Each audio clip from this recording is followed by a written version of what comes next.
بسم اللہ الرحمن الرحیم۔ السلام علیکم ورحمۃ اللہ وبرکاتہ۔ جان دو عالم کی والدہ ماجدہ سیدہ آمنہ کا تعلق قریش ہی کے ایک شاخ بنی زہرہ سے ہے۔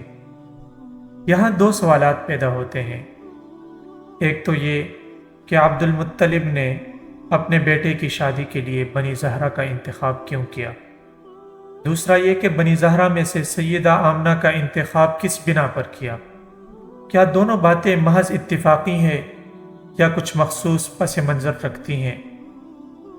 جہاں تک بنی زہرہ کے انتخاب کا تعلق ہے تو اس کی وجہ یہ ہے کہ عبد المطلب ایک دفعہ یمن گئے تو وہاں ایک یہودی قیافہ شناس سے ملاقات ہو گئی۔ وہ آپ کی غیر معمولی وجاہت دیکھ کر ہی سمجھ گیا کہ یہ کوئی عظیم شخصیت ہے۔ مزید تحقیق کے لیے ان سے پوچھنے لگے کہ آپ کا تعلق کس قبیلے سے ہے؟ تو عبد المطلب نے جواب دیا کہ قبیلے قریش سے۔ پھر پوچھا کہ قریش کی کون سی شاخ سے ہے؟ تو جواب دیا بنی ہاشم سے۔ وہ یہودی کہنے لگا کیا میں آپ کے جسم کے بعض حصوں کا معائنہ کر سکتا ہوں؟ تو قیافہ شناس نے اجازت چاہی۔ تو عبد المطلب نے کہا ہاں، مگر شرط یہ ہے کہ وہ حصہ ایسا نہ ہو جس کا ستر ضروری ہے۔ عبد المطلب نے اس موقع پر بھی احتیاط کا دامن نہ چھوڑا۔ اس نے آپ کی ناک اوپر اٹھائی اور بہت غور سے نتنوں کا معائنہ کیا۔ علم قیافہ کی روح سے تمام علامات ایک ہی اشارہ دے رہی تھی۔ قیافہ شناس پکار اٹھا، میں گواہی دیتا ہوں کہ آپ کے ہاتھ میں بادشاہی ہے اور دوسرے ہاتھ میں نبوت ہے۔ پھر کہنے لگا مگر اس بادشاہی اور نبوت کا تعلق بنی زہرہ سے بھی ہے۔ کیا آپ نے بنی زہرہ کی کسی خاتون سے شادی کر رکھی ہے؟ تو عبد المطلب نے جواب دیا نہیں، ابھی تک تو بنی زہرہ کی کوئی عورت میرے نکاح میں نہیں ہے۔ تو آپ ایسا کیجئے کہ اب جا کر بنی زہرہ میں شادی کر لیجئے۔ قیافہ شناس نے مشورہ دیا۔ چنانچہ اس بنا پر آپ نے خود بھی بنی زہرہ کی ایک خاتون حالہ سے شادی کی اور اپنے پیارے بیٹے عبداللہ کے لیے نظر انتخاب بھی بنی زہرہ پر پڑی۔ یہ تو تھی بنی زہرہ کی ترجیح کی وجہ، اور بنی زہرہ میں سے سیدہ آمنہ کو پسند کرنے کی وجہ یہ ہے کہ قریش کی ایک مشہور کاہنہ سودا ایک دفعہ بنی زہرہ کی عورتوں سے کہنے لگی تمہارے درمیان ایک ایسی لڑکی ہے جو خود لوگوں کو عذاب الہی سے ڈرانے والی ہوگی، یا اس کا بیٹا یہ کام کرے گا، اس لیے تم اپنی تمام تر لڑکیاں میرے روبرو پیش کر دو تاکہ میں اسے پہچان لوں۔ چنانچہ ایک کے بعد دیگرے اس کے سامنے لڑکیاں لائی جاتی رہی اور وہ ہر ایک کے مستقبل کے بارے میں کچھ نہ کچھ بتاتی گئی۔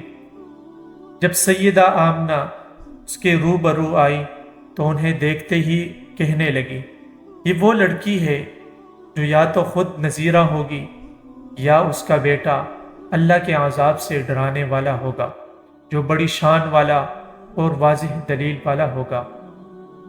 یہ کاہنہ پیدائشی طور پر اور اسرار طاقتوں کی منظور نظر تھی۔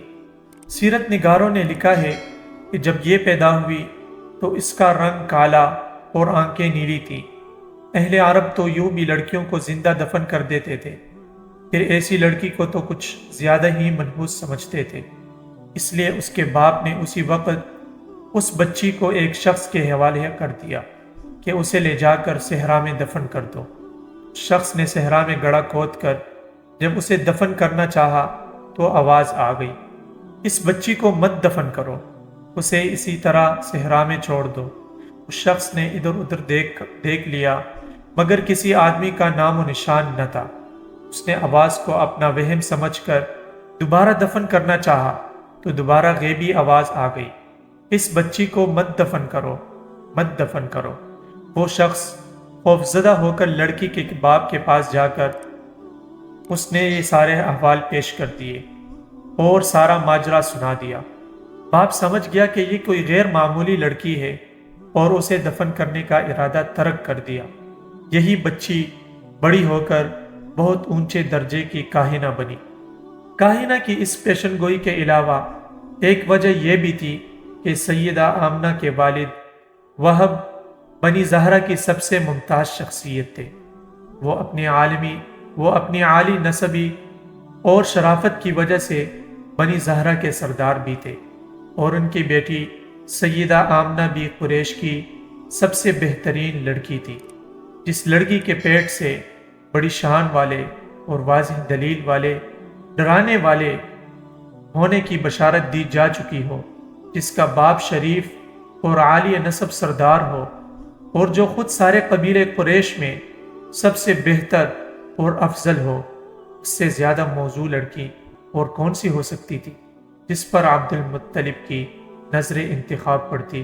غرض یہ کہ مندرجہ بالا وجوہات کی بنا پر عبد المطلب نے اپنے بیٹے عبداللہ کے لیے سیدہ آمنہ بنت وہب کا انتخاب کر لیا۔ مزید اس طرح کی ویڈیوز دیکھنے کے لیے ہمارے چینل کو سبسکرائب کیجیے اور بیل آئیکن کو بھی ساتھ پریس کیجیے تاکہ نئی آنے والی ہر ویڈیو سب سے پہلے آپ تک پہنچ سکے۔ والسلام۔